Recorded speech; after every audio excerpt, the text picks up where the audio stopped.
The woman in the middle of the Trump tape speaks out. Why Days of Our Lives star Ariane Zucker wasn't shocked by his comments at all. I'll tell you what, the floodgates seem to be opening as more women come forward accusing the Donald of acting inappropriately. So will there be more? And why are people comparing what's going on with Trump to Bill Cosby? Tonight's #1 tracking story, Trump's past bad boy behavior.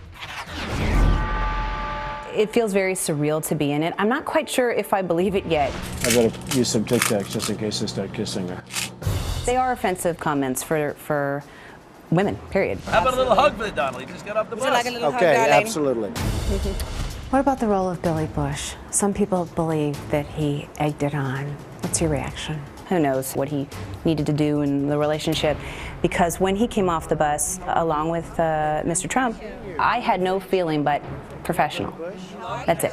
The soap star in the midst of a real-life drama harder to believe than anything her character went through on Days of Our Lives. I'm available, Mr. Trump, really back on the market, and I was just thinking that possibly... Miss Walker, I'm a happily married man. While Ariane Zucker tells Today she's ready to move on from this ordeal, she also stops short at accepting Trump's apology. That was an interesting apology. I think young men can learn from this, of how not to be in front of women or when they're speaking about women. And in the wake of that explosive audio being leaked by the Washington Post, the floodgates have opened.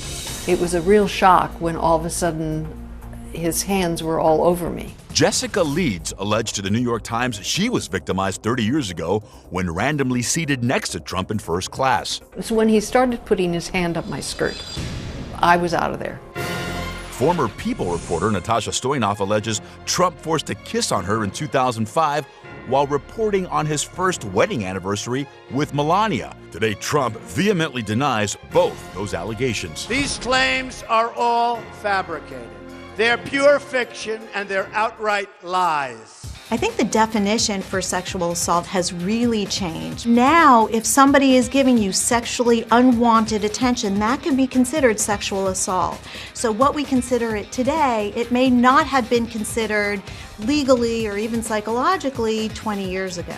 Our psychology insider, Dr. Robi Ludwig, explains why some women feel a comfort in numbers when deciding whether or not to come forward with allegations of abuse. Very often they question whether they did something to encourage it.